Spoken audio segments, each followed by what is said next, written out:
Well, as I said, I edited it all together and sent Tim the files, and then Tim started mixing it, and then there were mixes coming back and forth. It's like, can you try this, Tim? Can we put this louder? Can we do this? Can we turn up the drums here? And stuff like that. Eventually, we got there. So when I wasn't really sure that I was hearing the final mix at any one given time, really. I think probably the first time was when I listened to it and I thought, yeah, this is great, is when Vicente did the video, the first video. And with the pictures, with the visuals, with the music, it was gave me goosebumps. And I thought, yeah, we've done a good job here. As I said before, that it's the Mission version's a definitive version, but for me, this really stands up, next to it. I think it's very, very good version for what it is, and not just for what it is. I think it's a very, very good version. So yeah, I'm pleased with it, and I think Tim did an amazing mix of it because it was so much stuff to get in. Trying to make sure that everybody was at least featured a little bit.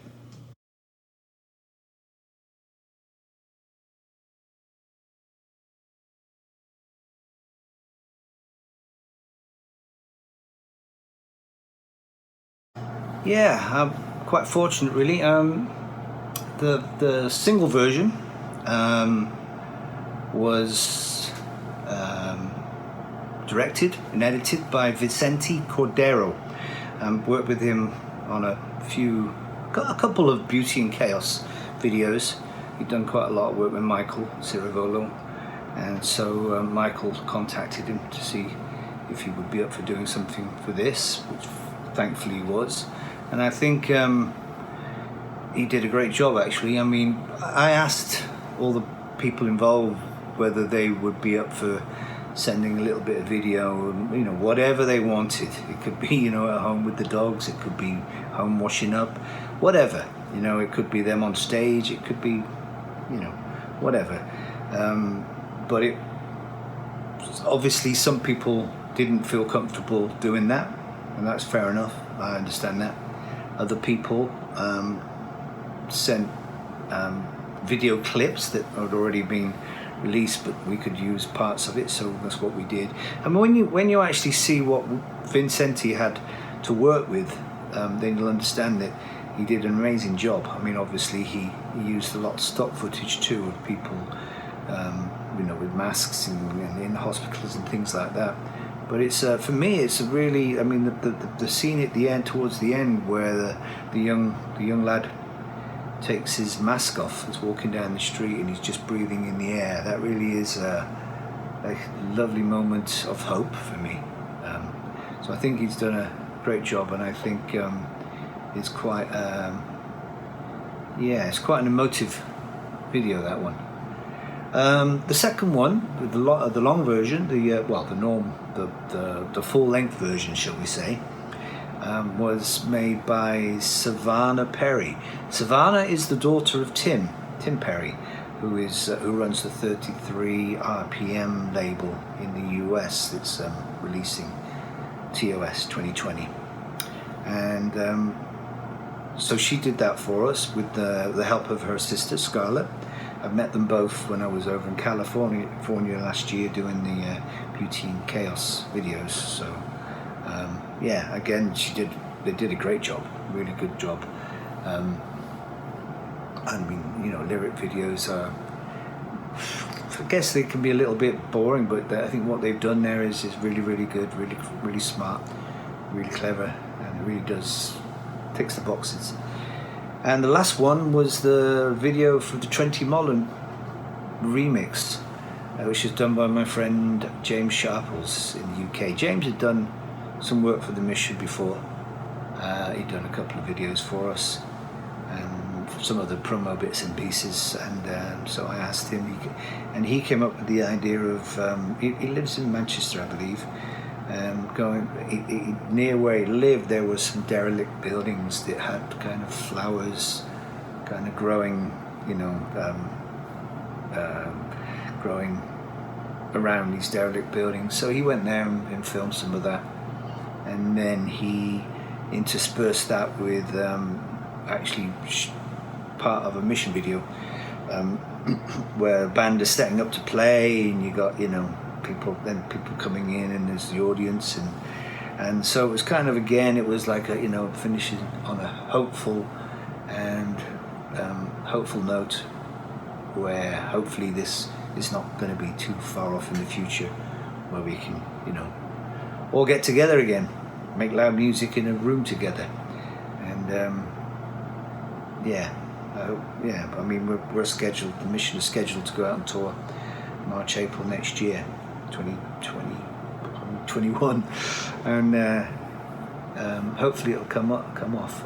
If not, then it'll be sometime later next year. But as soon as we're able to, we'll be out there, and looking forward to that, I have to say. So that's 3 videos. Good. I have to say at this point that everybody that's been involved in this on any level, or all the musicians and all the people working in the back, behind the scenes, the art people, the label people, the video people, the people that have mastered, Tim Palmer mixing, they've all done it, for free. They've given up their time and their services for free. So, I am very, very thankful to all of them for helping to make this happen. It was a big project. It has been a big project, but I would not have been able to do it without their help, that's for sure.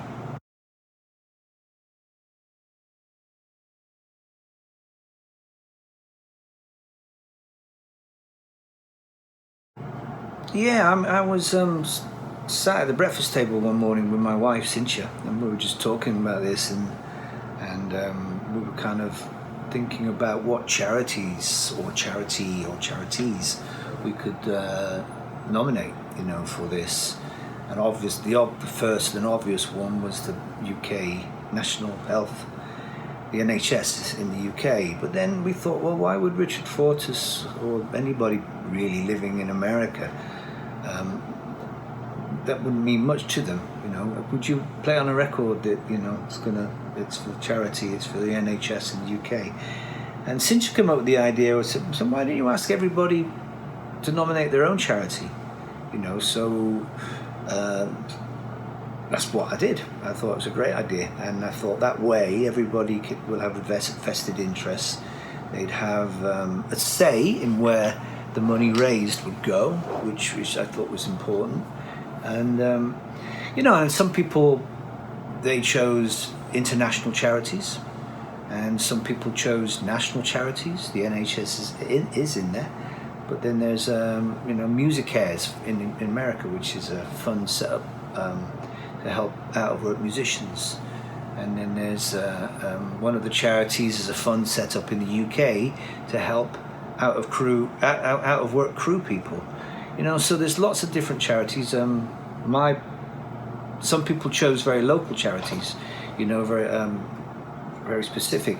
Like Tolhurst chose the Venice Beach Homeless Centre, which obviously, at a time like this, could do with, a little bit of money, I guess. Personally, I actually chose an animal shelter near where I live, in Brazilian countryside. It's they find homes for abandoned animals, abandoned pets, and because with the pandemic, there's been a 40% rise in abandoned pets on the street and stuff. So, it's a local little thing, and I guess and each share is equal. So everybody that's been involved will get an equal share for the charity that they've nominated. So something very local and small like that, my share will probably represent quite this substantial donation, whereas some of the national and international ones, it all helps. There's so many worthy charities. It's impossible to donate to them all. So anyway, that's how it came about. And Cincha's idea.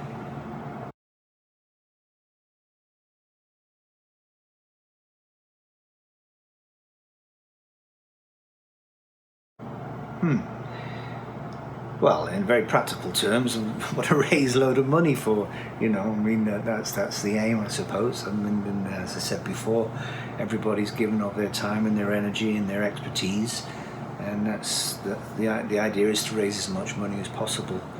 I mean, I didn't really know how much we would or could raise. And as I sit here now, which is a week or so before actually the release of the CD and vinyl, I think we're heading towards £100,000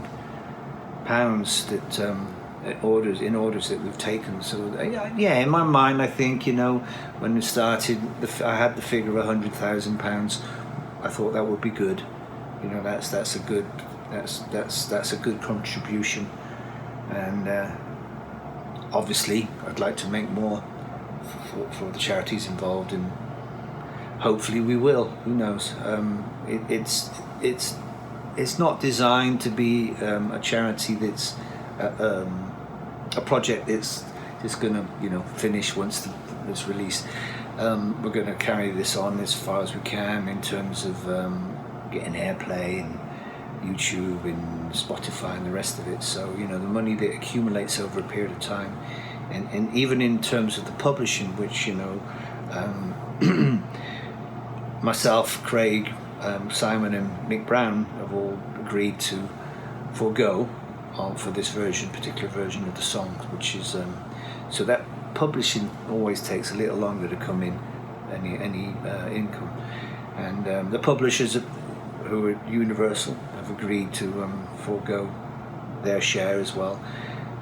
So, you know, everybody involved is rallied around, and, you know, it's been a really good team effort, this has. I've forgotten the question.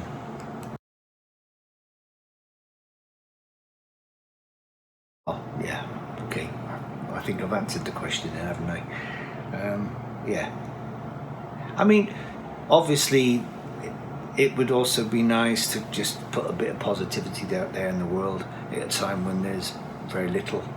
And, you know, the political situation, I don't want to get into politics, but just politically in the world right now, it just feels quite toxic. And I think this has all been exacerbated by the pandemic as well. You know, the divisions throughout the world are quite severe at the moment, which is a shame. I would have hoped personally that this may have actually brought people together, but I'm not sure that's what is happening, sadly.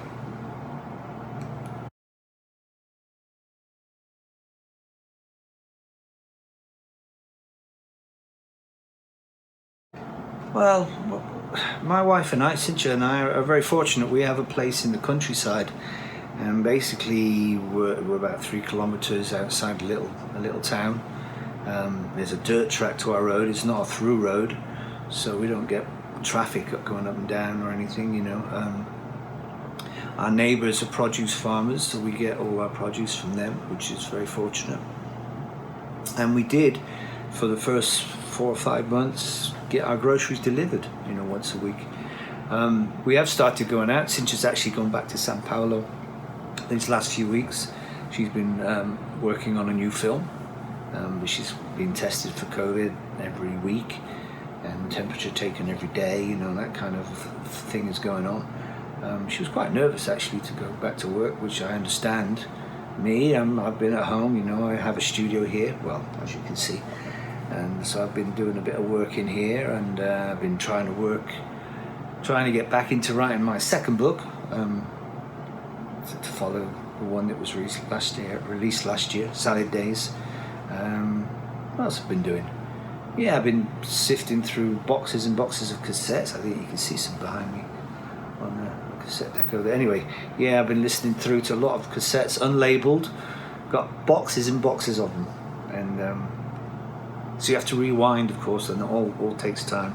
And fast forward. It's not like a CD or an MP3, you know. It's a very, very physical thing. But yeah, I've been doing that, and a few years ago I actually bought Cynthia a ukulele as a wedding anniversary present, which she's grown to love and she's taught herself to play. And so we've been promising each other that we would do something in the studio, and this time obviously she's been home for a while, which is not normal. She usually spends most of the time in Sao Paulo because that's where her work is, but she's been home here. So we spent some time in the studio. The first thing we did was a cover of Morrissey's Every Day's Like Sunday, which all came from her learning the song on ukulele. And obviously, I put some drums and guitars and stuff on it it ended up really good. And then we've just finished her first ever song actually that she's written. So we've just done that. So I have kept busy. I think you need to, otherwise it's very easy, I think, to go under, to feel blue, to feel I don't know. It is a terrible sense of limbo that I feel, because even though we have plans for next year, none of us really know what's going to happen. But we still have to make those plans. We still have to think ahead, because at some point, hopefully, there will come a time when we will be able to go out there and play shows and go on tour and stuff again, yeah, that's what I've been doing.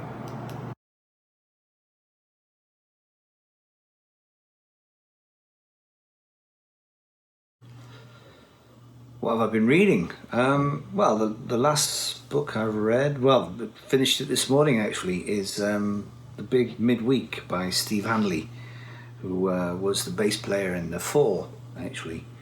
I can't say I was a big fan of The Fall. I like one or two things, but I like reading musicians' memoirs, autobiographies, whatever you want to call them. Certainly whilst I'm working on my own books, it kind of gives me I like reading them to see how other people write and what they write about and stuff. I find that quite helpful in my own work.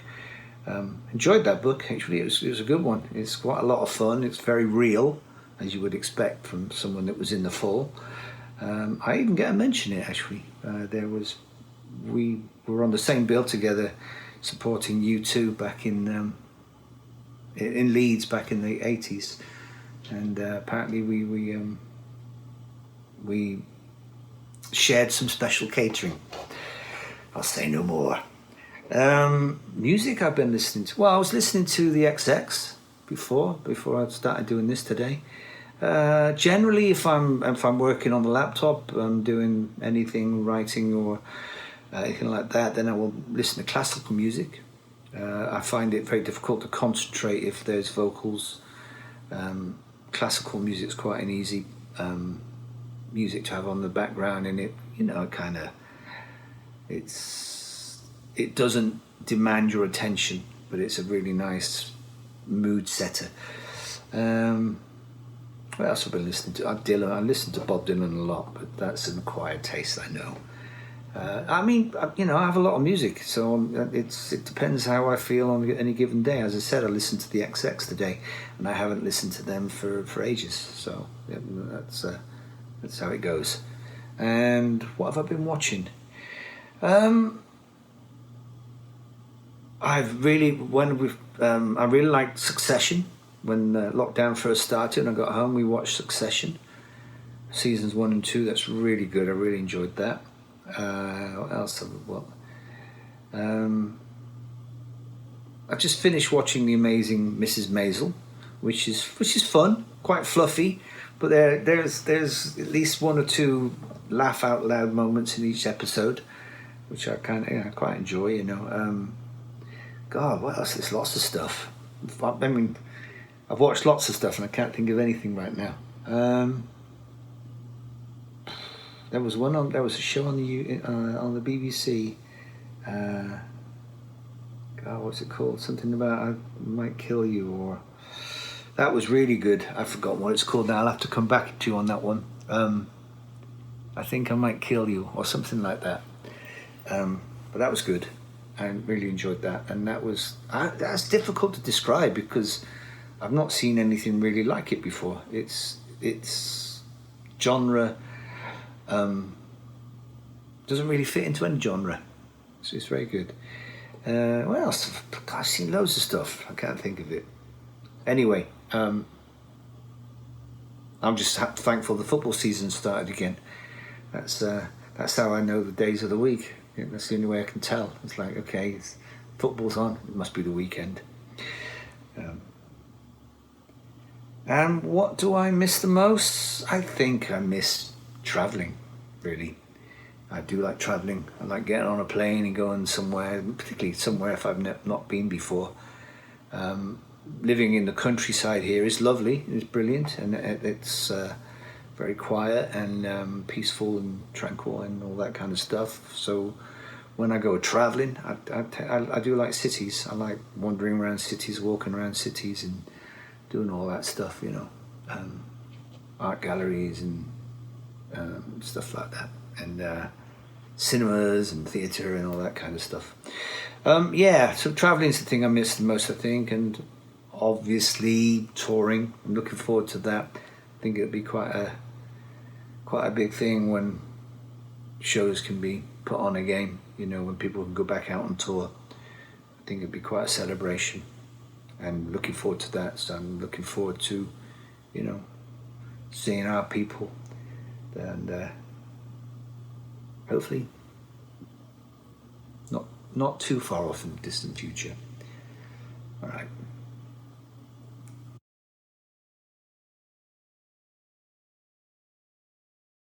You're welcome. Thank you for having me. Take care and stay well. Bye-bye.